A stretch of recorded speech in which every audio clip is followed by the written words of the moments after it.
नमोकारो सब पावपण सुनो मंगलाणंच सभेशे परमंगहवै मंगलम् मंगलाणंच सभेशे परमंगहवै मंगलम्। बैठिए।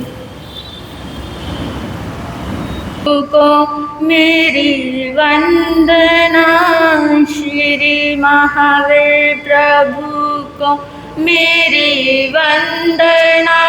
वंदना वंदना वंदना वंदना। मुझको तारो प्रभु तारी जो चंदना। मुझको तारो प्रभु तारी जो चंदना। वंदना वंदना वंदना वंदना वंदना वंदना वंदना वंदना। मेरी नैया पड़ी बीच मझधार में। मेरी नैया पड़ी बीच मझधार में। कौन अपना यहाँ बीच संसार में। कौन अपना यहाँ बीच संसार में। तुम हो तारण तिरण आया तेरी शरण। तुम हो तारण तिरण आया तेरी शरण। तेरे चरणों में दाता है अभिवंदना। तेरे चरणों में दाता है अभिवंदना। वंदना वंदना वंदना वंदना। श्री महावीर प्रभु को मेरी वंदना। श्री महावीर प्रभु को मेरी वंदना। वंदना वंदना वंदना वंदना। मेरे मुझको दलदल से अब तो निकालो प्रभु। मुझको दलदल से अब तो निकालो प्रभु। मैं आया शरण में संभालो प्रभु। मैं आया शरण में संभालो प्रभु। कोई तुम सा नहीं इस जहां में कहीं। कोई तुम सा नहीं इस जहां में कहीं। तेरे चरणों में दाता है अभिवंदना। तेरे चरणों में दाता है अभिवंदना। वंदना वंदना वंदना वंदना। मुझको तारो प्रभु तारी जो चंदना। मुझको तारो प्रभु तारी जो चंदना। वंदना वंदना वंदना वंदना। अनंता अनंतर शांति के निकेतन शासनपति भगवान महावीर स्वामी के चरणों में मेरा कोटिशः वंदन नमन। इस युग के वर्तमान आचार्य डॉक्टर श्री शिव मुनि जी महाराज साहब के चरणों में कोटिशः वंदन नमन। पाठ पर विराजित मधुर वक्ता पूज्य गुरुदेव श्री रचित मुनि जी महाराज साहब एवं श्री तेजस मुनि जी महाराज साहब एवं पाठ पर विराजित महासाध्वी श्री भारती जी महाराज साहब मेरी जीवन की निर्मात्री मम गुरुवर्या मधुर गायिका महासाध्वी श्री पूर्णा जी महाराज साहब के चरणों में मेरा कोटिशः वंदन नमन। पिछले संडे आपने श्रवण किया था असंस्कृत अध्ययन। असंस्कृत की पहली गाथा चल रही थी हमारी, याद है आप सबको? याद है? जो आए थे उनको तो याद ही होगा, अभी तो सबको याद ही होगा। पहली गाथा हमारी चल रही थी असंख्यं जीवियं मामुपमाय, असंख्यं जीवियं मामुपमाय, जरोवर्णीयसहुनाथितानं, जरोवर्णीयसहुनाथितानं, एवं वेयाणा हि जाने पमत् किन्नो विहिंसा अजया गहन्ति, असंख्यं जीवियं मामुपमाय। इस गाथा पे हमारी थोड़ी बहुत तो चर्चा हो चुकी है पहले ही, तो अभी हम और आगे इसकी चर्चा करें उससे पहले थोड़ा सा छोटा सा भजन गाएंगे। आपको पिछली बार भी बताया था कि अगर हम भजन साथ में अगर हम भजन गा रहे हैं, अगर मैं तो गाऊंगी, अगर आप भी हमारे साथ भजन गाते हो तो आपकी किसकी धुलाई होती है? जो आए थे उनको तो पता ही होगा किसकी धुलाई होती है, भूल गए? अगर हम भजन गाते हैं तो साथ में अगर हम भजन गाते हैं तो हमारी जबान की धुलाई होती है। तो अभी हम थोड़ा सा भजन गाएंगे। बड़े भाग्य से हमको मिला जिन धर्म, बड़े भाग्य से हमको मिला जिन धर्म, हमारी कहानी है तुम्हारी कहानी है बड़ी बेरहम, बड़े भाग्य से हमको मिला जिन धर्म। हमने कितने पुण्य किए होंगे, कितने भाग्य से हमें ये जिन धर्म मिला है, बट हम इसका मूल्य ही नहीं समझ पाए हैं। हमारे को कितने भाग्य से ये मिला है, कितने पुण्य किए होंगे पिछले जन्म में, तब जाके हम जैन कुल में जन्मे। अभी देखो कितने लोग हैं जो जैन हैं, अभी वीरनगर में भी देखो कितने लोग हैं, बट अभी देखो कितने आए हैं। उन जैन में से भी कितने लोग यहाँ पे आए हैं प्रवचन सुनने, क्योंकि आधे तो देखो, अब बोल तो रही हूँ, मतलब कड़वा बोल रही हूँ, बट सच है, रियलिटी है कि आधे नाम के जैन होते हैं, जन्म से जैन है, मतलब उनको जैन का मतलब ही नहीं पता होता है कि हमारा तो सरनेम है जैन, बट इसका मतलब क्या है, जैन का मतलब क्या है, जिनेंद्र का मतलब क्या है, उन्हें ये भी नहीं पता होता। कुछ तो होते ही नाम के जैन हैं, क्योंकि कुछ जिनका जन्म होता है वो जन्म से ही विदेश चले जाते हैं, अमेरिका, ऑस्ट्रेलिया, कितने भी, कोई भी जगह कहीं भी चले जाते हैं, तो वहाँ पे धर्म तो होता नहीं, क्योंकि वहाँ पे साधु संत है नहीं, तो उन्हें पता ही नहीं चलता है कि हम जैन हैं, बट जैन का मतलब क्या है। अब कोई हिंदू है तो उसे पता है कि हमारे भगवान कौन है, हमारे भगवान राम हैं, कृष्ण हैं, जो भी है, जितने भी मतलब लोग मानते हैं उनको हिंदू हैं। तो अभी जो जैन है वहाँ पे अगर छोटे बच्चे भी हैं ना, उन्हें ये नहीं पता है कि महावीर भगवान कौन है। कहीं जगह देखा है अगर भगवान की फोटो लगी तो पूछते वो कौन है। हम मतलब विहार करते हुए आए तो छोटे बच्चे होते थे, जैन होते थे, तो फिर भी वो पूछते थे महाराज जी आप कौन से भगवान की पूजा करते हो। मतलब उनको देख के इतना शौक हो जाते थे कि ये क्या पूछ रहे हैं। उनके मम्मी पापा को भी ये सब नहीं पता होता था। वो पूछते महाराज जी कौन से भगवान की पूजा करते हो आप, कौन से भगवान को मानते हो। हम कहते कि भगवान महावीर स्वामी को मानते हैं। तो वो बोलते कि भगवान महावीर स्वामी कौन होते हैं। उन्हें इतना नहीं पता होता था। अभी यहाँ पे चलो छोटे बच्चे महाराज जी उनकी क्लास भी लेते हैं, उनको तो पता है, पर जो पहले हमने देखा तो बहुत शौक हुए कि इनको ये भी नहीं पता है जैन है, उनके मम्मी पापा को नहीं पता है। चलो उनके मम्मी पापा को नहीं पता तो उन्हें कैसे पता होगा। तो अगर जो पहले विदेश में चले जाते हैं जन्म के बाद ही, तो उनको तो अपने धर्म का पता ही नहीं होता है।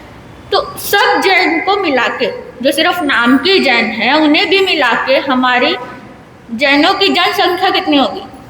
1 लाख, 2 लाख, इससे ऊपर कर लो, 100 लाख, कितने भी हो सकती है। तो उनमें से भी हमारे साधु संत कितने हैं? बहुत गिनती के होंगे, 7,000, 17,000, थोड़ा आगे कर लो 18,000। इनमें से भी जो सच्चे साधु वो कितने होंगे? जो अपनी क्रिया पालते होंगे अच्छे से।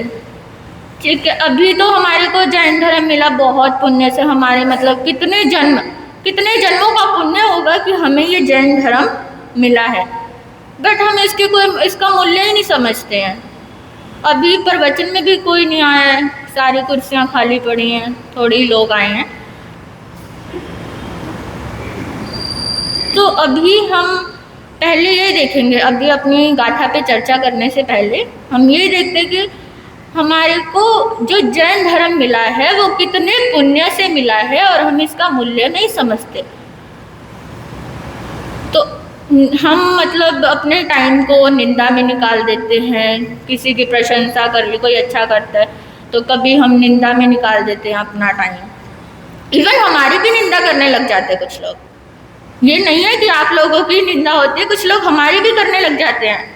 महाराज जी फ़ोन यूज़ करते, महाराज जी चप्पल यूज़ करते, महाराज जी लैपटॉप यूज़ करते, कुछ भी करते होंगे, ठीक है, मानते हैं करते होंगे कुछ, मुझे तो नहीं पता। मैं, क्योंकि आप सबको पता होगा, मैं तो एज में भी छोटी, मेरी दीक्षा को भी अभी 1 ही साल हुआ है, तो आप लोगों को पता होगा, मुझे नहीं पता। करते होंगे, मानती हूँ मैं, करते होंगे। शिथिलाचार्य भी होते हैं, पहले भी होते थे, अभी भी होते हैं, पहले भगवान के टाइम में भी होते थे। बट पहले के श्रावक श्राविका कैसे होते थे? गीतार्थ होते थे। जैसे कि गीतार्थ साधु संत होते हैं ना, वैसे गीतार्थ श्रावक श्राविका होते थे। वो जानते थे उनको कैसे सही करना है। अभी लोका शाह जी का नाम भी आता है, और भी काफ़ी होते होंगे। जितने श्रावक श्राविका होते थे ना, वो उनको संभाल लेते थे, क्योंकि श्रावक श्राविकाओं को साधु संतों के लिए क्या माना गया? अम्मा पिया, अम्मा पिया माना गया है उनको। अम्मा पिया यानी कि माता पिता। अभी कोई देखो, कोई गलती करते हैं ना, जो भी साधु साध्वी होते हैं, जो भी कोई गलती करे ना, सबसे ज़्यादा गलती की ही वीडियो उनकी सोशल मीडिया पे जाती है। कोई अच्छी चीज़ की नहीं जाती है, वही वायरल भी हो जाती है। अभी देखो किसी महाराज जी का चलो प्रवचन भी होता होगा वायरल, बट सबसे ज़्यादा जो देखने में आया है सोशल मीडिया पे, सबसे ज़्यादा उनके मतलब जो शिथिलाचारी साधु साध्वी है ना, उन्हीं की ही वीडियोस वायरल होती हैं। तो ठीक है, सोशल मीडिया पे वैसे तो नहीं डालना चाहिए, अब डाल रहे हैं तो उन्हें कुछ कह भी नहीं सकते, क्योंकि अगर हम सोशल मीडिया पे डालते हैं तो उसमें जो जैन हैं, नॉन जैन हैं, पहले हमारे जैनों की संख्या इतनी कम है, फिर और संख्या कम हो जाएगी ना। वो हम खुद ही अपना पतन का कारण बन रहे हैं, धर्म घटाते जा रहे हैं। चलो धर्म घटेगा भी, भगवान ने कहा भी है, भगवान की वाणी तो वो तो केवली है, उन्हें तो पता ही है, धर्म तो घटेगा ही, भगवान ने ये भी कह रखा है। बट हम अपने धर्म को, उसमें से भी कहा था ना भगवान ने कि 4 श्रावक श्राविका, मतलब 4 तीर्थ खत्म नहीं होगा उस टाइम भी, 1 श्रावक, 1 श्राविका, 1 साधु और 1 साध्वी रहेंगे। तो क्यों ना हम उनमें से बने, हमारा नाम उनमें आए कि इन्होंने तीर्थ की रक्षा की। शासन देव या शासन देवी ये नहीं है कि कोई ऊपर से देव आके या देवी नीचे आके शासन की रक्षा करेगा। अभी हमको ही अपने धर्म की रक्षा करनी है।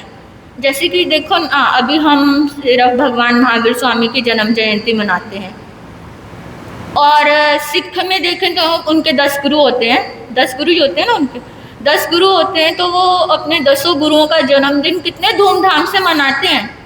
गुरुद्वारे में कितना मतलब वो होता है, आप सबको पता है, आप सब पंजाब के हो, सबको पता है ना गुरुद्वारे में कितने अच्छे से मनता है उनका बर्थडे वगैरह। और यहाँ पे हमारे भगवान महावीर स्वामी का सिर्फ साल में एक बार भी अच्छे से नहीं मनाते लोग। कहीं कहीं देखा है मैंने, बाकी तो बहुत जगह होता है कि बहुत अच्छे से मनाते हैं। भगवान का जन्मदिन साल में एक बार भी, पर्युषणों में तो चलो मनता ही है, बट पर्युषणों में इतना वो नहीं होता। साल में एक बार भी हम अपने भगवान का जन्मदिन अच्छे से नहीं मनाते। और उधर देखो सिखों में कितने अच्छे से मनाते हैं। हम वैसे तो मुस्लिम धर्म को बहुत वो करते हैं, चलो ठीक है, वो हिंसा वाला धर्म है, हिंसामय धर्म है, बट उनमें देखो कि अगर उनके भगवान का, उनके जो भी भगवान होते होंगे, उनके भगवान का वो बर्थडे या उनके मंथ में जो भी ईद वगैरह आती है, उनके फेस्टिवल्स होते हैं, कितने अच्छे से मनाते हैं वो। हर फेस्टिवल, हर ईद को हमेशा हॉलीडे होता है। हमारे यहाँ तो किसी को ये भी नहीं पता होगा कि पक्षी कब है। किसी किसी को पता होगा, जो जिनको पता है बहुत अच्छा है, बट किसी किसी को तो पता ही नहीं होगा कि पक्षी कब है। हमारे यहाँ तो ऐसा हो जाता है, धर्म अपने आप ही फिर घटता जा रहा है। अब जैनों की संख्या कितनी कम है, अभी आपको बताया ना, जैनों की संख्या बहुत कम है। नाम नाम के जैन भी अगर उनको भी मिला ले तो भी बहुत कम है, और उनमें से जो साधु साध्वी हैं उनकी तो और ज़्यादा कम है। अभी किसी को दीक्षा लेने को कह दो ना, अभी जो दीक्षा भी ले रहा है, अब जैसे मेरी तो दीक्षा हो गई, बट मेरे को अभी भी कुछ लोग क्वेश्चन करते हैं, महाराज जी आपके मन में दीक्षा लेने के भाव कैसे आए। मतलब मैं वैसे एज से बहुत छोटी लगती हूँ, हाइट मेरी थोड़ी सी छोटी है, इसीलिए तो मैं बहुत छोटी लगती है। तो मैं कहते महाराज जी आपकी तो एज इतनी छोटी है, आपकी दीक्षा के भाव कैसे आए। मैं उन लोगों से पूछती हूँ कि आपको संसार में रहने के भाव कैसे आए। Can you answer me? कोई आंसर है इसका कि आपको संसार में रहने के भाव कैसे आए? इस तरह से मेरे को दीक्षा लेने के भाव कैसे आए, इसका बस मन बना दीक्षा लेनी है। अभी किसी को कह दो ना कि दीक्षा ले लो, अभी आपको किसी को कह देंगे दीक्षा ले लो, कहेंगे नहीं महाराज जी हमने दीक्षा ले ली तो संसार कैसे चलेगा। कहते हो ना, यही कहते हो ना कि हमने दीक्षा ले ली तो संसार कैसे चलेगा। तो उसको अगर आप एक दृष्टिकोण से देखो, हम अगर सारे देखो सब क्रिकेट एकेडमी में जाते हैं क्रिकेट सीखने, कोई भी जाता हो, तो अगर मैं आपको कहूँ कि सब क्रिकेटर बन जाए तो क्या होगा। सब क्रिकेटर बन जाएं तो क्या होगा, कोई देखने वाला नहीं रहेगा। चलो क्रिकेट को छोड़कर सब इंजीनियर बन जाएं, सीए बन जाएं तो क्या होगा, कोई कस्टमर ही नहीं रहेगा। ये तो आप सोचोगे ये तो महाराज जी बहुत अनलॉजिकल है, ऐसा तो हो ही नहीं सकता है कि सब क्रिकेटर बन जाएं, सब सीए बन जाएं, सब इंजीनियर बन जाएं। इसी तरह से आपको लगता है कि हम संसार चला रहे हैं, क्या संसार में इतने लोग हैं, आपको लगता है कि हम संसार चला रहे हैं, और अगर हम नहीं रहेंगे तो हमारा कोई, अगर हम नहीं रहेंगे तो हमारे घर में कोई काम नहीं होगा। अगर हम यहाँ पे हैं, अभी आप देखो, अभी आप 1 घंटा यहाँ पे हो, क्या आपके घर में आपका काम नहीं हो रहा है? क्या आपके घर में सही नहीं चल रहा है आपका घर, या आपके घर में कुछ काम नहीं हो पा रहा है, या आपके बिना कोई काम रह रहा है। काफ़ी लोग थे जो अभी इस दुनिया में नहीं भी हैं, तो उनके बिना क्या आपका काम नहीं चल रहा है? जो आपके बड़े थे, जो मतलब चले भी गए हों, तो क्या उनके बिना आपका काम नहीं हो रहा है? हो तो रहा है ना, सबका हो रहा है। आपको ऐसा लगता है, आपका ये भ्रम है कि हमारे बिना किसी का काम नहीं हो सकता। हमने अपनी मान्यता बना रखी है कि अगर मैं नहीं रहूँगा ना तो किसी का भी काम नहीं होने वाला है। मैं आपको ये नहीं कहती कि आप दीक्षा ले लो, मैं नहीं कहूँगी कि आप दीक्षा लो, बट मैं इतनी तो कोशिश कर ही सकती हूँ ना कि आपकी भाव दीक्षा करा लूँ। अगर क्योंकि मैं अभी देखो, मैंने क्योंकि षड्जीवनी काय की नहीं विराधना करनी, उनके साधना नहीं करनी, ऐसा दीक्षा के टाइम नियम लिया, तो फिर आप लोगों को तो समझाना मेरा काम है ही है ना। अब आप लोग हो तो आप लोगों को गलत जगह से, मतलब आप गलत जगह जा रहे हो तो आपको मना करना मेरा काम है ना। मैं अपना कर्तव्य समझती हूँ इस बात को, तो आपको आज थोड़ा सा समझाने का प्रोसेस करूँगी। समझ में आता है तो ठीक है, नहीं तो ठीक है, कोई बात नहीं। तो जैन की संख्या, अगर हम, मतलब मैं कह रही थी ना कि इवन हमारी भी जो कुछ लोग होते हैं कुछ लोग ऐसे कि हमारी भी निंदा करने लग जाते हैं। कई जगह ऐसी होती है, कई जगह अभी हम आए तो विहार करके देखा, कई जगह ऐसी होती हैं।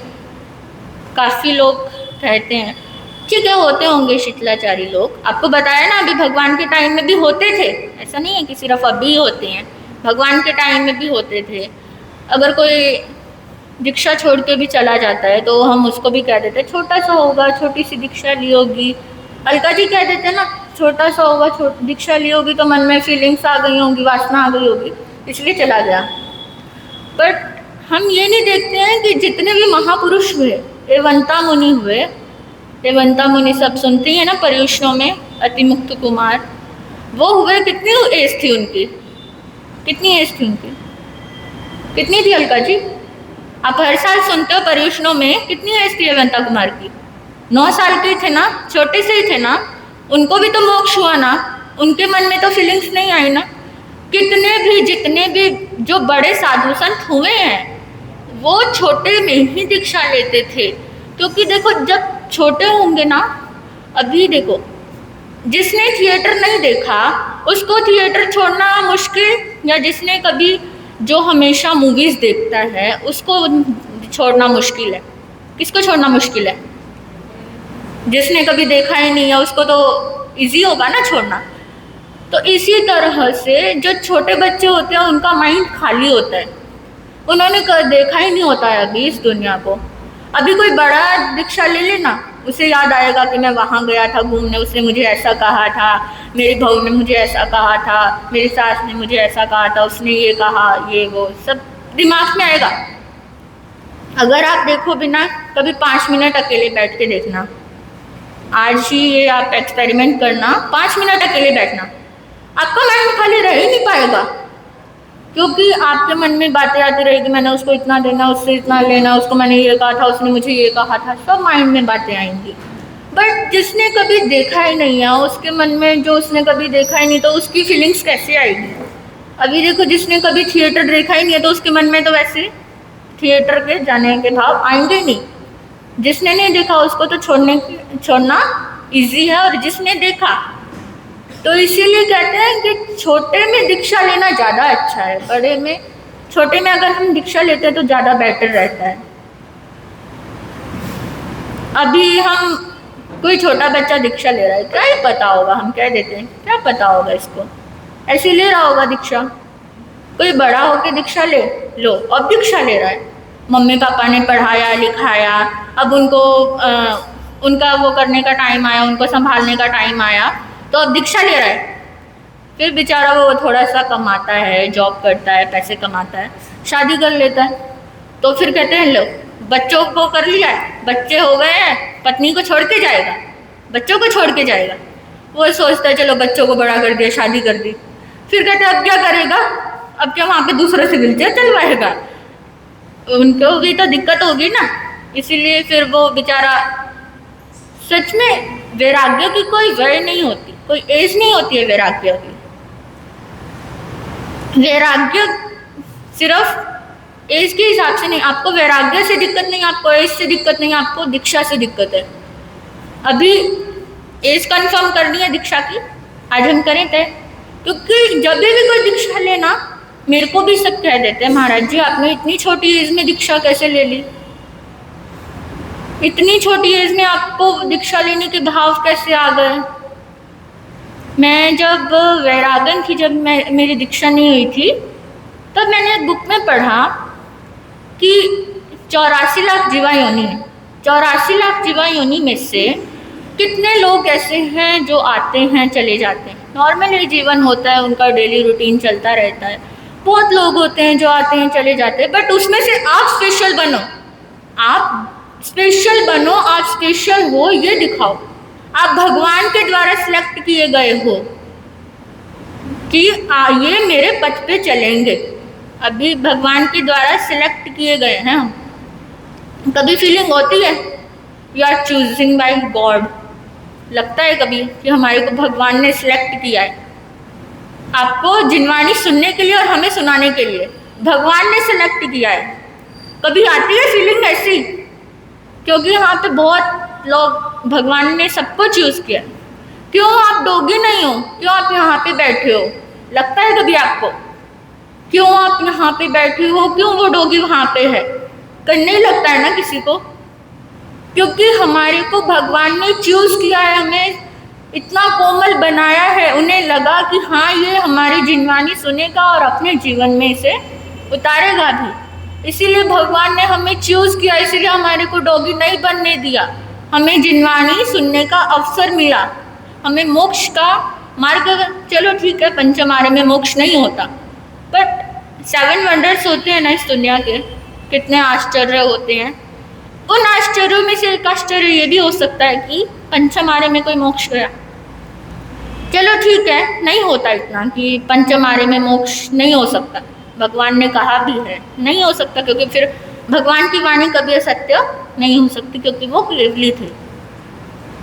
बट हम इतना तो कर सकते हैं ना कि आगे आने वाला जन्म हमारा ऐसा हो, महाविदेश क्षेत्र में हो, क्योंकि वहाँ पे कौन सा आरा चल रहा है, कौन सा आरा चल रहा है वहाँ पे महाविदेश क्षेत्र में, चौथा आरा चल रहा है। तो हमारे संस्कार तो ऐसे हो सकता है, आपको पिछली बार भी बताया था ना कि हमारे संस्कार मतलब हमारे संस्कार अगर ऐसे होते हैं तो जब हमारी मृत्यु हो जाती है वो तो भी हमारे साथ जाते हैं। तो हम इतना तो कर सकते हैं ना कि अभी हम धर्म ध्यान करें, हमारे को जो जिन शासन मिला है उसका मूल्य समझें, तो आगे वाला जन्म क्या होगा, आगे जाके आगे भी हमें जिन धर्म मिलेगा। और जो अभी आप लोग कहते हो कि हमारे को जो कह देते हैं कि महाराज साहब के जीवन में ये दोष आ गया, महाराज साहब के जीवन में ये दोष आ गया, शिष्टाचारी साधु साध्वी जी को कह देते हैं।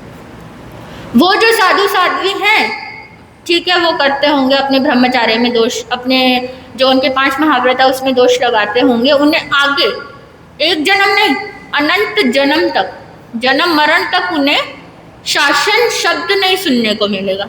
ऐसे जन्मों में अनार्य क्षेत्र में उनका जन्म होगा, ऐसा उनको जिन शासन नहीं सुनने को मिलेगा, क्योंकि वो अपने देश के साथ, अपने वेश के साथ गद्दारी कर रहे हैं। अपने वेश, उनको वेश मिला बट उन्होंने इसका मूल्य नहीं समझा, इसीलिए उनको आगे शासन शब्द सुनने को नहीं मिलेगा। अभी मैंने आपको बताया ना, छोटे छोटे बच्चों को भी उनके मम्मी पापा को भी नहीं पता होता भगवान महावीर स्वामी कौन है। इसी तरह से वो ऐसे जगह जन्म लेंगे, अनार्य क्षेत्रों में जन्म लेंगे कि उन्हें पता ही नहीं होगा कि शासन क्या है, जैन धर्म क्या है। तो फिर वेश का तो क्या कहना, जब जैन धर्म ही नहीं सुनने को मिलेगा। तो चलो हम अपनी चर्चा पे आ जाते हैं। आप भी कहोगे महाराज जी कौन सी चर्चा लेके बैठ गए, कहाँ सुना रहे थे, कहाँ आ गए। तो हमारी चर्चा चल रही थी असंस्कृत अध्ययन पे। पहली गाथा याद है ना सबको, पहली गाथा चल रही थी हमारी। तो उस पहली असंस्कृत का मतलब आपको बताया था कि जो टूटने के बाद दोबारा जुड़े नहीं, उसे असंस्कृत कहते हैं। एक असंस्कृत का अर्थ आपको ये भी बताया था, संस्कृत यानी कि क्या, शुद्ध, सब भूल गए। संडे गया सब भूल गए, यहाँ से गए सब यहीं पे छोड़ गए, सब भूल गए हैं। पिछली बार आपको बताया भी था, एक हफ्ते में आप सारा भूल गए। चलो कोई बात नहीं, दोबारा रिपीट कर लेते हैं। असंस्कृत यानी कि जो एक बार टूटने के बाद दोबारा जुड़े नहीं। संस्कृत यानी कि शुद्ध, और इसका अपोजिट देखें तो जो अशुद्ध है, असंस्कृत यानी कि अशुद्ध। तो अगर जो टूटने के बाद दोबारा जुड़े नहीं, उसका अपोजिट देखे संस्कृत यानी कि जो टूटने के बाद दोबारा जुड़ सकता है।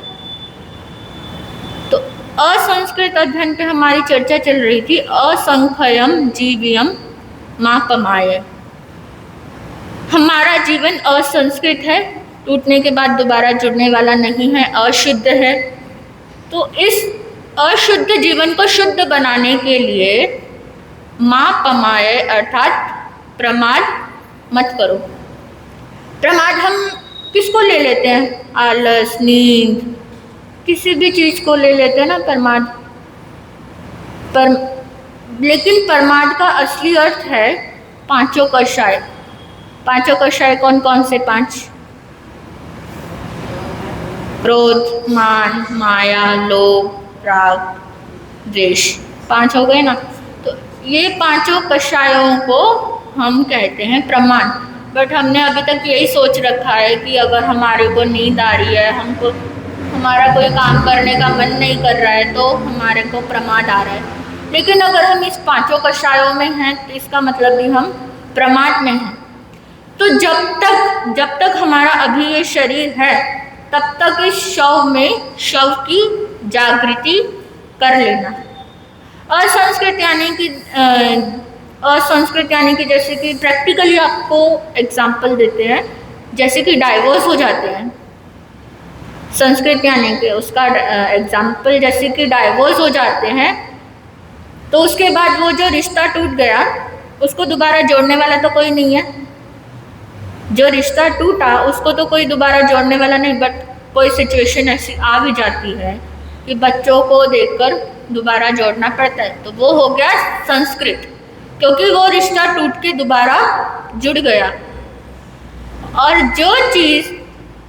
जो रिश्ता एक बार टूट गया और उसको दोबारा जोड़ा नहीं जा सकता, वो हो गया असंस्कृत। तो असंख्यम जीव्यम मापमय, तो फर्स्ट लाइन की हमारी चर्चा हो चुकी थी। सेकंड है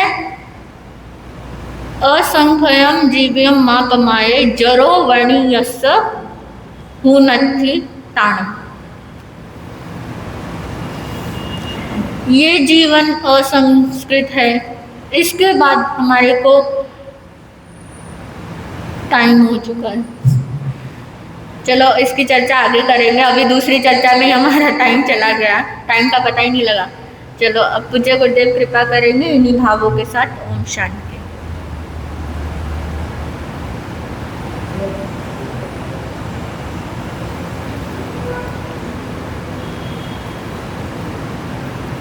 भगवान महावीर स्वामी की जय।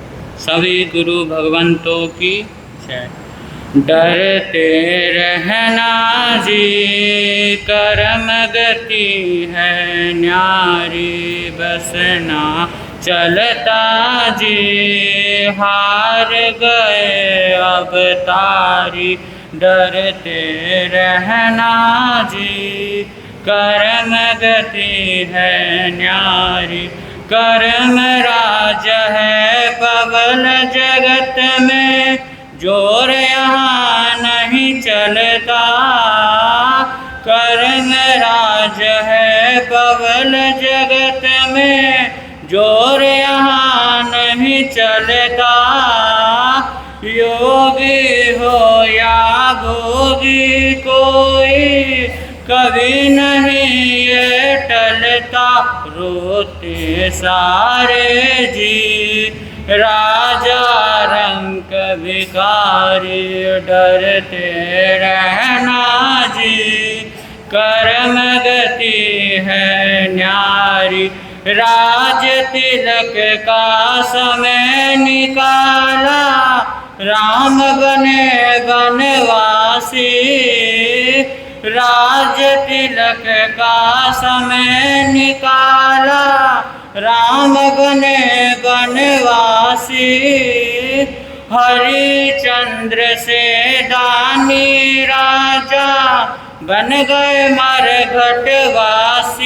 दासी बन गई जी, तारा से सन्नारे। डरते रहना जी, कर्म गति है न्यारी। सती अंजना परम सुशीला, कर्मों ने तड़पाई। सती अंजना परम सुशीला, कर्मों ने तड़पाई। सास ससुर मात पिता से, बुरी तरह ठुकराई। तरसन आया जी, सुध बुध उनकी मारी। डरते रहना जी, कर्म गति है न्यारी। बना ही जड़ा अर्जुन योद्धा, खेल कर्म के न्यारे। बना हिजड़ा अर्जुन योद्धा खेल करम के न्यारे। भीम रसोइया बना एक दिन छुप छुप कर वक्त गुजारे। जेल में जन्मे जी देखो कृष्ण मुरारी डरते रहना जी। कर्म गति है न्यारी महावीर के कानों में भी इसने कील ठुकाए। महावीर के कानों में भी इसने कील ठुकाए। रहम न खाया ऋषियों पर भी बुरी तरह तड़पाए। बचते रहना जी कर्म बड़े बलशाली डरते रहना जी। कर्म गति है न्यारी।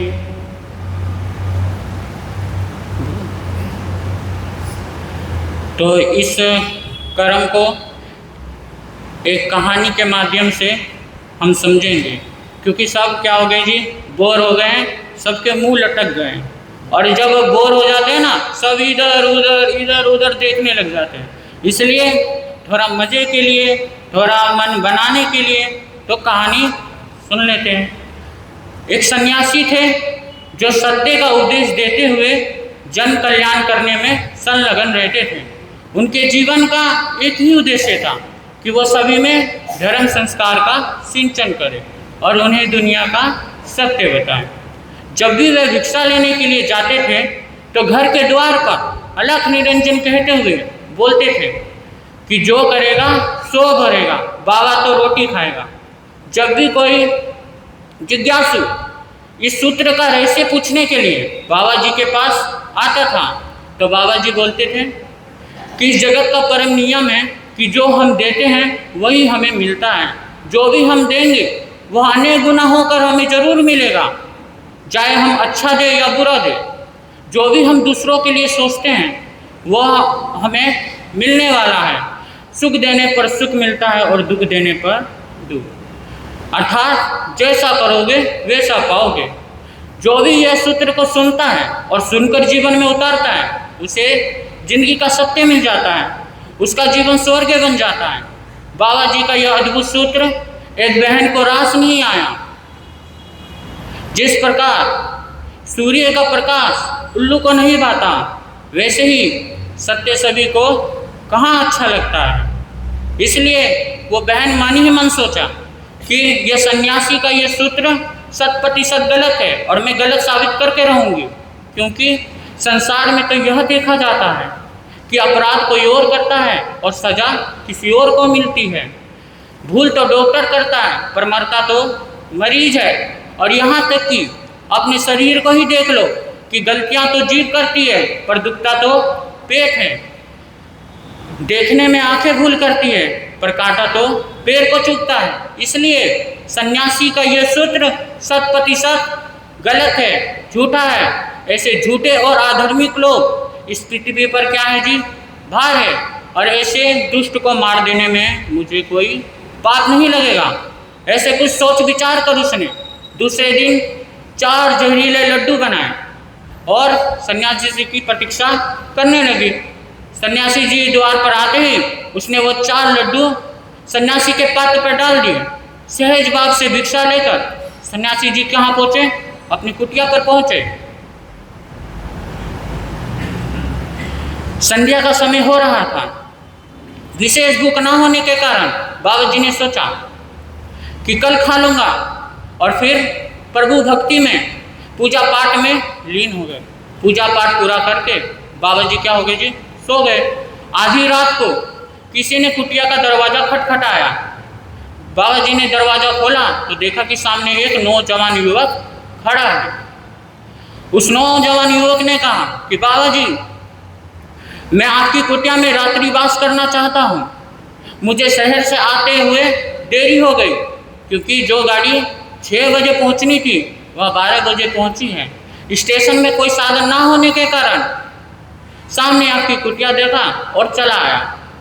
यहाँ से 2 किलोमीटर की दूरी पर मेरा गांव है। सुबह होगी और मैं चला जाऊंगा। फिर बाबा जी ने उसको शहर अंदर बुला लिया और एक कोने में उसको बिस्तरा दे के बोला कि सो जा। फिर वो युवक बोला कि सन्यासी जी सो तो जाऊं, पर भूखा पेट, नींद नहीं आ रही, सुबह से कुछ नहीं खाया हूँ। अगर आपके पास कुछ खाने को हो तो कृपा करिए, आपकी बड़ी कृपा होगी। सन्यासी जी ने वो 4 लड्डू उस नौजवान युवक को दे दिए। उसने भी खुशी खुशी खाए और सो गया। सोया क्या, वो तो सदा के लिए सो गया बेचारा। उसको क्या पता कि इस लड्डू में क्या है, जहर है। सुबह हुई, बाबा जी ने उसे उठाने की कोशिश की, प्रयत्न किया, पर मरा हुआ व्यक्ति भी कभी उठता है क्या? सन्यासी जी उसके शरीर के नीलेपन को देखकर बड़े हैरान हुए, बड़े चकित हुए। यह खबर कहाँ पहुँच गई? पूरे शहर में पहुँच गई। सब लोग इकट्ठा हो गए। कुछ छानबीन के दौरान यह निर्णय निकला कि किसी बहन ने सन्यासी जी के पात पर 4 जहरीले लड्डू बहराए थे, जिसे खाकर ये युवक मृत्यु को प्राप्त हो गया है। यह खबर कहाँ किसको बात पहुंची जी? यह उस बहन को बात पता चली। वह बहन भी देखने के लिए बाबा जी की कुटिया पर पहुंच गई और पहुंच कर देखती तो चकित रहेगी, हैरान रहेगी, क्योंकि वो युवक कोई और नहीं, उसका ही इकलौता बेटा था। वह फूट फूट कर रोने लगी, जोर जोर से चिल्लाकर बोलने लगी कि हाय, मैं अपनी करनी किसे कहूँ? मेरी करनी नहीं मुझे डुबोया है, मेरी करनी नहीं मेरे बेटे को मारा है। मैं इस सूत्र को 100% सही मान रही हूँ, क्योंकि मैंने इस सूत्र को सही ना मानकर अपने ही हाथ से अपने बेटे को डुबोया है।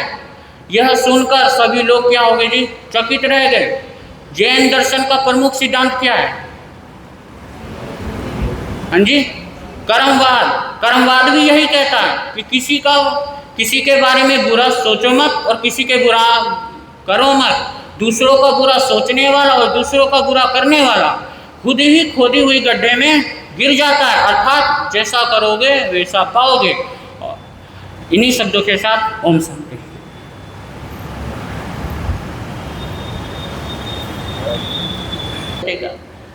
क्योंकि ऐसे संत देखना बड़े ही दुर्लभ है, क्योंकि भंते कभी भी कोई भी कुछ भी कर रहा हो उसको कभी कुछ कहते नहीं हैं, उनको हम भंते कहते हैं। असल में उनका नाम भंते श्री पारस मुनि जी महाराज है। उनकी सरलता देखो, वो कहते हैं कि मुझे भंते मत बोला करो। क्या ना बोला करो? भंते मत बोला करो। भंते तो परमात्मा को कहते थे, भंते तो भगवान को बोलते थे। मैं इस योग्य नहीं हूँ। कमाल है, क्या सरलता है। ऐसे संत मिलेंगे कोई? अरे मेरे जैसा संत होता, कोई हमें भगवान बोल दे तो हम नहीं बोलेंगे कि हमें भगवान मत बोलो, हम तो कहेंगे बोलो। और आपको एक बात और बताऊं, भंते जी तो है ही है, उपाध्याय जी तो है ही है, एक हमारे सेठ जी महाराज भी है। क्या है? जो गोहाना में विराजमान है, उनके चरणों में गए हैं। क्या अवस्था है उनकी, देखो क्या उम्र है, लेकिन फिर भी अप्रमाद अवस्था है। इतनी उम्र होने के बाद भी मुझे नहीं लगता कि अभी इस वक्त पूरी श्रवण संस्कृति में इतना लंबा दीक्षा पर्याय वाला कोई साधु विराजमान होगा। मुझे नहीं लगता, जहाँ तक मैंने देखा है, जहाँ तक मैंने अभी तक देखा है, इतना लंबा दीक्षा पर्याय वाला कोई भी साधु है नहीं। लंबी उम्र वाले हो सकते हैं, लेकिन दीक्षा पर्याय वाले शायद ही कोई हो। निश्चय में नहीं कह रहा, व्यवहार में कह रहा हूँ, शायद। तो उनकी महानता देखिए, अस्वस्थ रहते हैं, फिर भी कोई भी उनके चरणों में पहुंच जाए, सबको वो क्या करते हैं? सबको मंगल पाठ सुनाते हैं। संत एक बार के लिए कह दे कि अभी गुरु महाराज क्या कर रहे हैं? विश्राम कर रहे हैं। लेकिन अगर उनको पता चल जाए कि कोई आया है तो वो कहते कि आने दो। क्या करने दो? आने दो। तो हम भी कहते, हमें भी उनके दर्शनों का सौभाग्य प्राप्त हुआ। जब मैं वंदन कर रहा था गुरुदेव को, तो गुरुदेव ने कहा कि इसको बहुत सारा आशीर्वाद दो। तो सेठ जी महाराज ने कहा कि बहुत सारा आशीर्वाद इसके ऊपर है। बड़े प्यार के साथ दोनों हाथ मेरे सिर पे रखा, तो मुझे बड़ा ही सुकून सा नहीं। तो संतों का इतना प्रेम मिलना हर किसी के भाग्य में नहीं होता। संत भी मिलना दुर्लभ है और संतों का प्यार मिलना तो अत्यंत दुर्लभ है। तो जिनके पास भी समता है वो क्या है, वो संत है। तो विषयों की आशा नहीं जिनके साम्य भाव अधीन रखते हैं। ये संतों के परखने की कसौटियां हैं कि संत कौन होते हैं, संत हम माने किसको, संत हम जाने किसको। क्योंकि आज के समय में, आज के युग में संतों के वेश धारण करने वाले बहुत हैं। संतों के वेश में असंतों की भरमार बहुत है। कई बार असंतों के चक्कर में बेचारे संत भी क्या हो जाते हैं, रुल जाते हैं। एक गड़बड़ करता है तो सारे उसमें क्या होते हैं, सारे ही घसीटे जाते हैं। अगर एक बाबा ने कैसी भी गलती कर दे तो दूसरा बाबा भी उस पर लपेट में आ जाता है। क्योंकि भैया अगर चोर की संगति में रहोगे तो चोर ही कहलाओगे। अगर चोर हमारी संगति में रहेगा, अगर वो चोरी कर ले तो बदनाम तो हम भी होंगे। तो इसलिए ये कसौटियां दी हैं कि संतों को परखो, संतों को जानो। क्योंकि भैया जिनके सामने हम मस्तक झुकाते हैं, जिनको हम श्रद्धा देते हैं, जिनके सामने हम अपना जीवन का हर एक क्षण का, हर एक पल का क्या कर देते हैं, हर एक पल की बात उनको बता देते हैं। तो संतों की क्या है, ये कसौटी है कि हम उनको क्या करें, जाने, परखें, जांचें कि संत कौन है, संत कैसे होते हैं। तो संत कैसे होते हैं, जो समता के, बोलो, जो समता के धनी होते हैं, जो समता को साध चुके हैं, उन्हें संत कहते हैं। क्योंकि उनको समता अगर आ गई है तो उनको क्रोध भी नहीं आएगा। अगर समता आ गई है तो बाहर से आप कितना भी सम्मान दो उसको, कोई वो फूलेगा नहीं, अभिमान में नहीं आएगा। एक बार एक संत किसी नगरी में पहुंचे, नगरी क्या, आगरा में पहुंचे। वहां पे पहुंचने के बाद वो संतों का जो काफिला है वहां पे कुछ समय के लिए रुका हुआ था। कुछ दिन तक उनके प्रवचन चलने थे। तो हमारे एक बहुत ही उच्च कोटि के विद्वान श्रावक हुए हैं, श्रावक बनारसी दास जी। कौन से हुए हैं, बनारसी दास जी। तो वो वहाँ पे प्रवचन डेली सुनने आया करते थे। तो एक बार क्या हुआ, संत की परीक्षा करने के लिए, तात्विक संत थे, है ना, तो तात्विक श्रावक भी थे। अगर वो तात्विक संत थे, तत्व को जानते थे, तो वो भी तत्व को जानते थे, अच्छे से जानते थे, बड़े विद्वान थे, प्रकांड विद्वान थे। और वो भी संत से कोई कम, वो भी कोई संत से कम नहीं थे, वो भी बड़े समता के धनी थे। तो बनारसी दास जी उन महाराज जी की परीक्षा के हेतु, ऐसा नहीं कि पर्वत भरी सभा में ही उन्होंने क्या किया हो, परीक्षा किया हो, अलग से आकर के, अलग से बैठ करके क्या किया है, परीक्षा की है। कैसे की है, वो ऐसे की है कि संत आराम से फट्टे पे विराजमान हो गए प्रवचन के बाद, जैसे हम जाके ऊपर बैठ जाते हैं, ऐसे ही वो भी बैठ गए। और इधर बनारसी दास जी अपनी समाई पूरी करके कहाँ पहुँचे हैं, उस संत के पास पहुँचे हैं। और संत के पास पहुँचते ही उनको नमन किया है, उनको वंदन किया है और बैठे हैं। और बैठ करके पूछा है कि गुरुदेव आपका शुभ नाम। तो उन्होंने कहा कि मेरा शुभ नाम है शीतलनाथ। क्या है, शीतलनाथ। थोड़ी देर हो गई, थोड़ी देर में फिर पूछते हैं कि आपका नाम, बोले शीतलनाथ। थोड़ी देर और बीत गई तो फिर पूछते हैं कि आपका नाम क्या है, बोले कि शीतलनाथ। ऐसे करते हुए 4-5 बार पूछ लिया। और संत की जो सीमा थी वो क्या हो रही है, धीरे धीरे पार हो रही है। क्रोध क्या हो रहा है, धीरे धीरे आ रहा है। बोल रहा है कैसा श्रावक है, कैसा श्रावक पल्ले पड़ गया है, बार बार नाम ही पूछ रहा है, नाम याद नहीं हो रहा है। फिर पूछते हैं कि महाराज आपका नाम। क्रोध में बोलते हैं कि यार कितनी बार बताऊं, मेरा नाम शीतलनाथ है। शीतलनाथ शीतलनाथ शीतलनाथ कई बार दोहरा दिया। बोला अब याद हो गया? बोला जी गुरु महाराज बिल्कुल याद हो गया। फिर उसके बाद थोड़ी देर बाद शायद 10वीं बार पूछ रहे होंगे। 10वीं बार जैसे ही पूछा कि गुरु महाराज आपका नाम, अरे महाराज ने तो ओके का डंडा उठा लिया। बोले तेरे को इतनी देर से बोल रहा हूं कि मेरा नाम क्या है? शीतलनाथ है। तो उसने क्या कर लिया? क्रोध कर लिया। और उसके बाद बनारसी दास जी बोलते हैं कि भैया आप शीतलनाथ नहीं ज्वालानाथ हो। क्या हो? ज्वालानाथ हो। अगर शीतलनाथ होते तो शीतल भी रहते। ऐसी बात नहीं है कि मुझे आपका नाम याद नहीं हुआ, मुझे आपका नाम याद है, लेकिन आपकी सक्षमता, आपकी समता भाव को जानने के लिए ही मैंने ये क्या किया था, ऐसा नाटक किया कि मैं क्या हूँ, थोड़ा भूल जाता हूँ।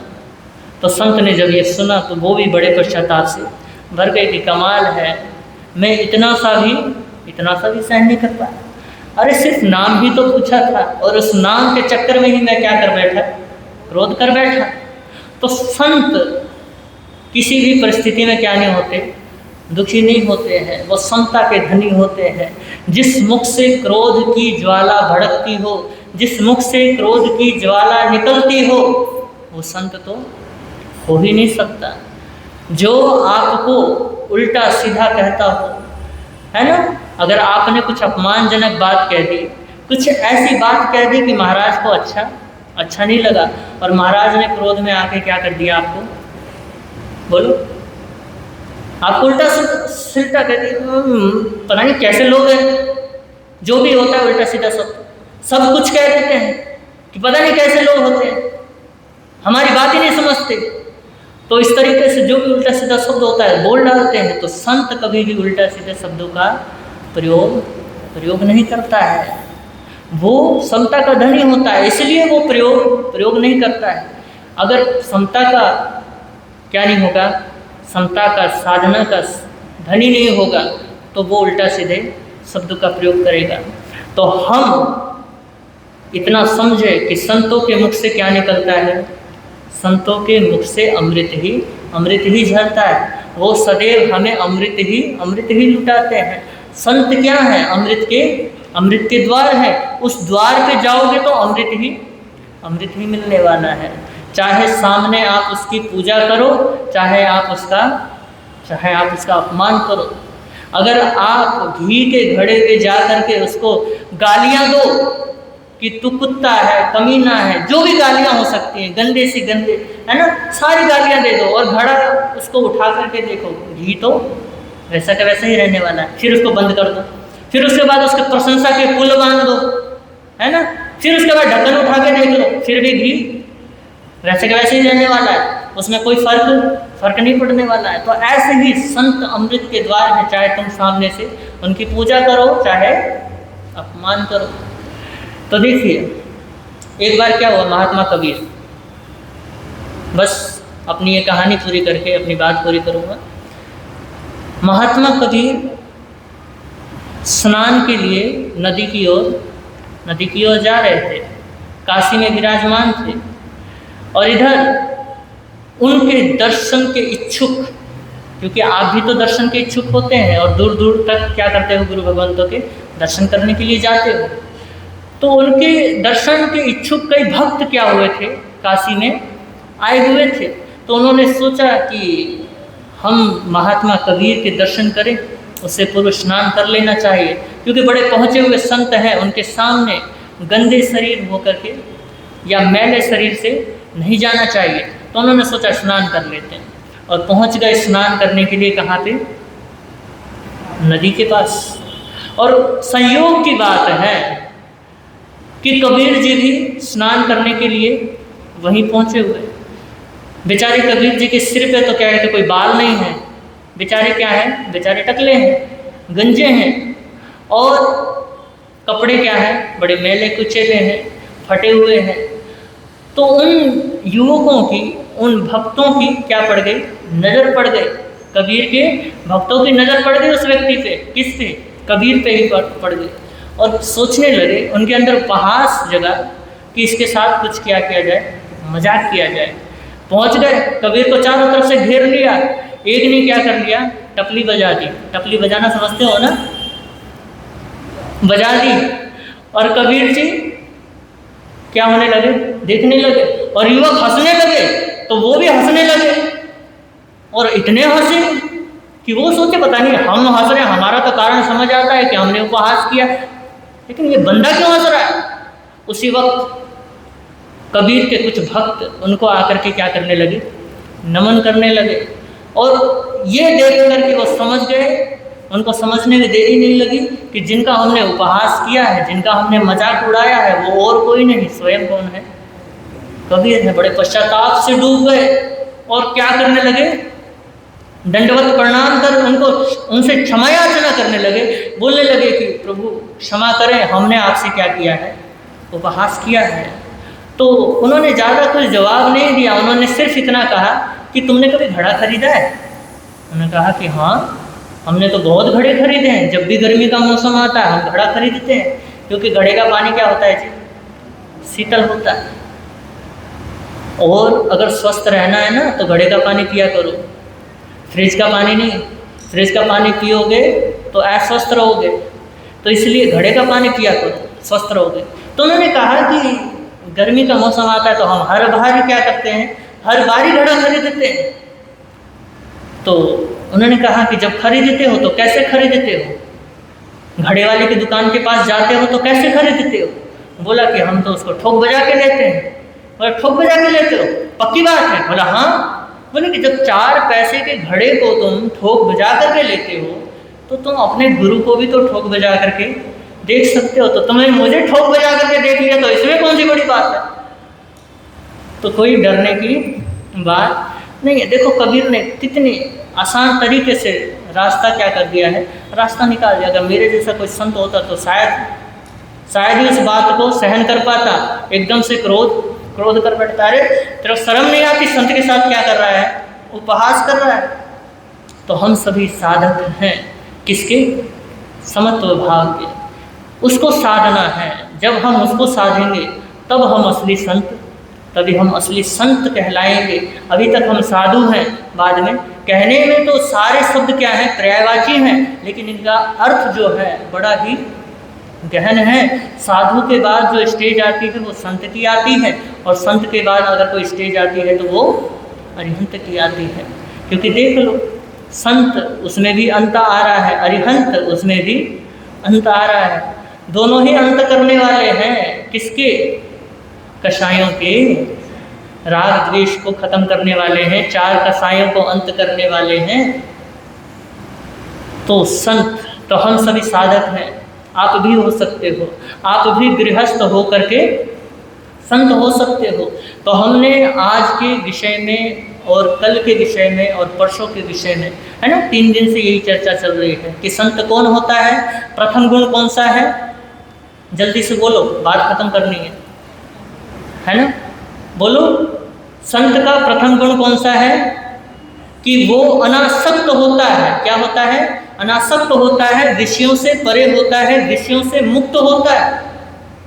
और दूसरा समता भाव, वो समता भाव का धनी होता है, उसके जीवन में समता होती है, उसको कोई मान अपमान सम्मान दुख सुख किसी भी चीज़ की परवाह नहीं होती है। ये संत की पहचान है, और आप इसको जानो और इसको जीवन में उतारो तो आप भी गृहस्थ होते हुए भी संत हो सकते हैं। अगर ये जिसके भी जीवन में क्या है, गुण है, चाहे वो गृहस्थ हो, चाहे वो गृहवासी हो, चाहे वो गृह त्यागी हो, वो क्या है, वो संत है, वो त्यागी है, वो वंद्य है, वो वंदन करने योग्य है। तो इन्हीं शब्दों के साथ ओम शांति। अगर आगम वृत्त कुछ कहा गया हो तो तस्मिच्छा में दुक्कड़म। आप सभी ने मुझे बड़े प्रेम के साथ सुना, इसके लिए बहुत बहुत अनुग्रहित हूँ। बोलिए संत भगवान महावीर स्वामी की। बस ज़्यादा समय नहीं है, तो थोड़ा सा समय आपका 2 मिनट के लिए हमारी महासाध्वी श्री भारती जी महाराज साहब आपको कुछ संदेश देना चाहते हैं।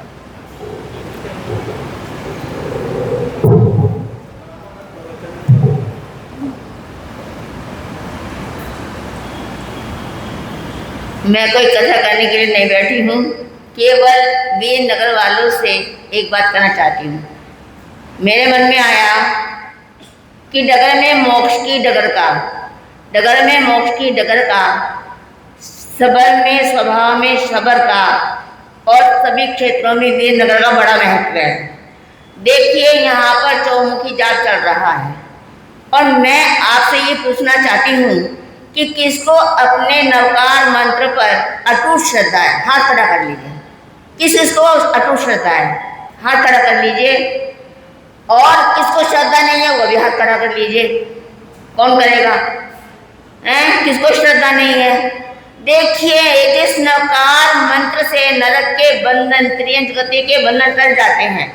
जिस नवकार मंत्र से हमारे जो सीता सती है वो अग्नि का नीर बन जाता है उनके लिए। सुभद्रा सती क्या करती है? चंपा के द्वार खोल देती है। सोमा सर्प को फूल की माला बना देती है। तो आप लोग क्यों नहीं जाग रहे हो? मुझे समझ में नहीं आ रहा। क्या मैं अधिकार से बोल सकती हूँ कि आज यहाँ पर कौन कौन शूरवीर बैठे हैं, वीर बैठे हैं, महावीर बैठे हैं कि जिन्होंने जाप नहीं लिया है वो जाप लेंगे, जरूर जाप लेंगे। क्या बता सकते हैं मेरे को कौन लेगा? जाप लेना बहुत जरूरी है। महामंत्र नवकार के जाप से आत्मा की शुद्धि होती है। ये नवकार मंत्र वंशीकरण मंत्र है, देवता भी वश में हो जाते हैं। नवकार मंत्र के जाप से, नवकार मंत्र के स्मरण से देवता भी वश में हो जाते हैं। कहते हैं कि आभों में यदि मुस्कान है तो इंसान तुमसे दूर नहीं है, पावों में यदि उड़ान है तो आसमान तुमसे दूर नहीं है। पेड़ पर बैठकर पंछी ने ये गीत गाया है, श्रद्धा में यदि जान है, नवकार मंत्र के यदि श्रद्धा है तो भगवान भी तुमसे, बोल तो दीजिए, भगवान दूर होगा? तो जिस नवकार मंत्र के प्रभाव से अनेकों आत्माएं परमात्मा बन गई है, तो मैं चाहती हूँ वीरनगर वालों से एक ही अपेक्षा रखती हूँ, एक ही भावना रखती हूँ कि आप लोग थोड़ा जागिए, जागृत होइए। गुरुजी रोज आपको कहते हैं जागो, जागो, सो नहीं। पहरेदार क्या बोलते हैं? जागते रहो। क्यों कहते हैं जागते रहो? क्योंकि सोएंगे तो खोएंगे और जागेंगे तो पाएंगे। तो नवकार मंत्र के जाप में आप नाम लिखवाइए, थोड़ा सा आप अपनी भावना को जगाइए, बिल्कुल आलस्य मत कीजिए। देखिए सब कुछ आ सकता है, लेकिन ये अवसर बार बार नहीं मिलेगा। इतने अच्छे गुरुजी हमें मिले हैं, इतनी प्रेरणा देने वाले हमें गुरुजी मिले हैं। देखिए कितनी छोटी उम्र है, मेरे से तो बहुत छोटे होंगे, लेकिन इतना मान सम्मान करते हैं, फिर इतना मान सम्मान करते हैं। मैं तो ये सोचती हूँ कि गुरु बड़ा होता है, साधु बड़े होते हैं, फिर भी इतना मान सम्मान देते हैं। तो वीरनगर वालों थोड़ा जागिए। मैं आपसे नम्र निवेदन करती हूँ, एक ही चीज़ मांग रही हूँ। कभी मैंने कुछ नहीं मांगा, आज एक चीज़ मांग रही हूँ। कहेगी महाराज जी को तो मांगने की आदत पड़ गई है, लेकिन मैं मांगती वही हूँ जिसमें आत्मा का कल्याण हो, फालतू चीज़ें नहीं मांगती। इसलिए वीरनगर वालों जागिए, थोड़ा सा नाम लिखवाइए, आइए। और कहे तो हम घर घर जाकर के भी लिख सकते हैं, कोई दिक्कत वाली बात नहीं है, पर अपना मन तो बनाइए कम से कम। तो आज यही अपेक्षा है मुझे कि जो नाम रह गए हैं, जिनके नाम नहीं आए हैं, महीने जुलाई के नाम नहीं आए हैं या अगस्त के नाम नहीं आए हैं, तो वो नाम लिखवाइए। और जिसने नाम नहीं लिखवाया उसको पता है कि हमने नाम नहीं लिखवाया है, तो एक निवेदन है या नम्र प्रार्थना समझ लीजिए, मेरी प्रार्थना ही समझ लीजिए कि आप अपना मन बनाइए और जाप में नाम अवश्य लिखवाइए। अब मैं देखूंगी कि किसके अंदर वीरता आई है, महावीरता आई है, और जो आत्मा का कल्याण करना चाहता है, आत्मा की शुद्धता करना चाहता है और जिन्हें नवकार मंत्र पर विश्वास है, वो अवश्य नाम लिखवाएंगे। इन्हीं भावनाओं के साथ यदि मेरी बात कोई भी आपको बुरी लगी तो तस्मिच्छामि दुक्कडम।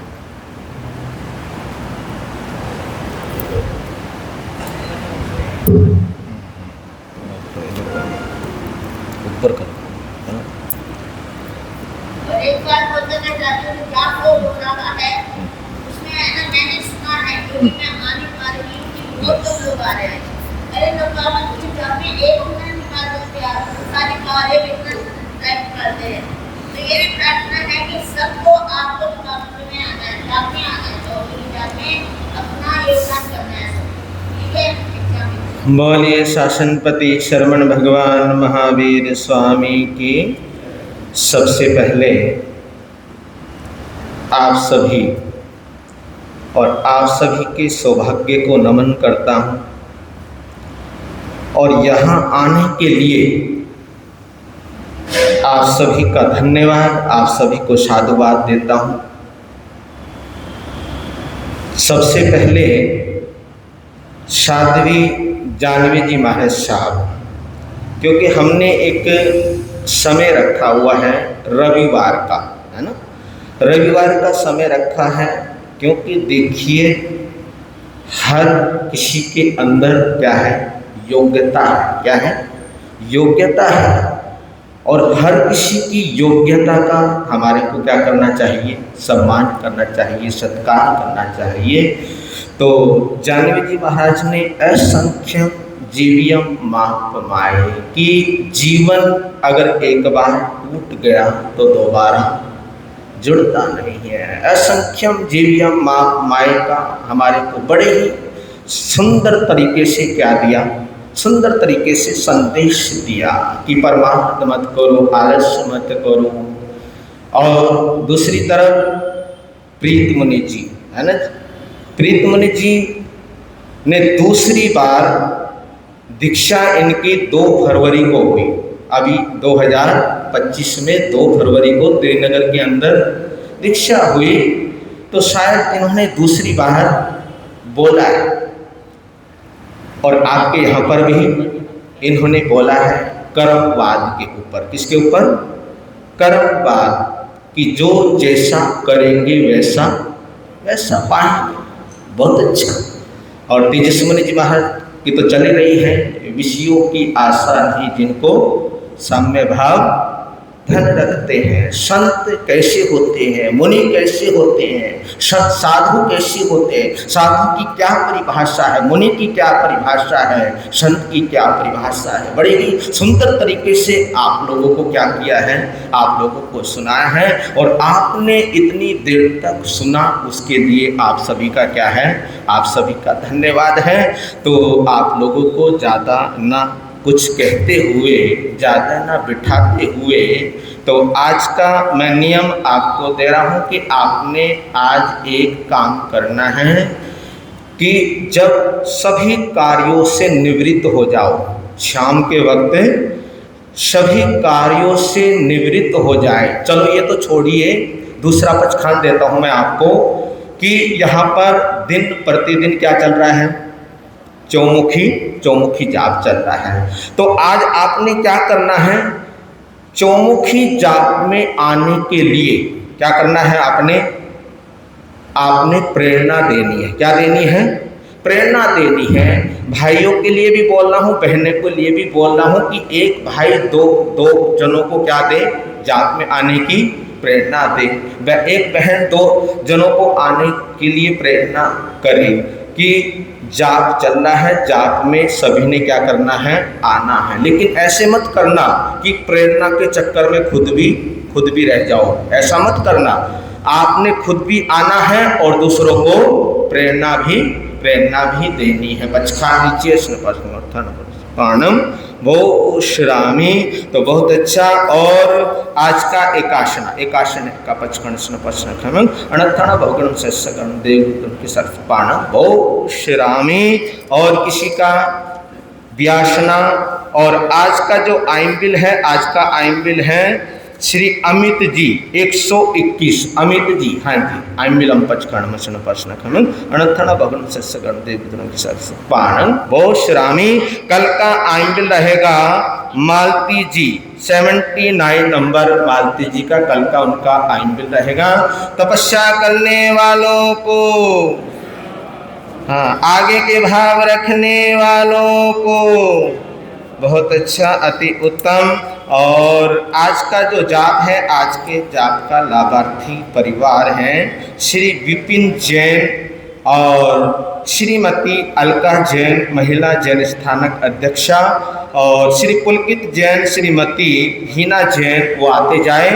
श्री महकित जैन, श्रीमती भाविका जैन, श्री विकसित जैन, श्रीमती विदिता जैन 35A 147 भी नगर वालों का आज का जाप है। इनको सौभाग्य प्राप्त हुआ है, आइए आगे आइए, इनको सौभाग्य प्राप्त हुआ है आज का जाप कराने का।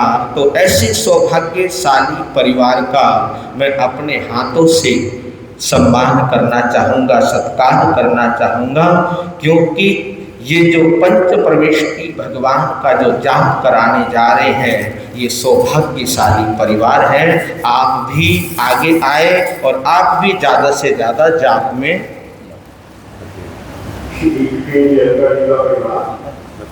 जो परिवार है, उनका विशेषता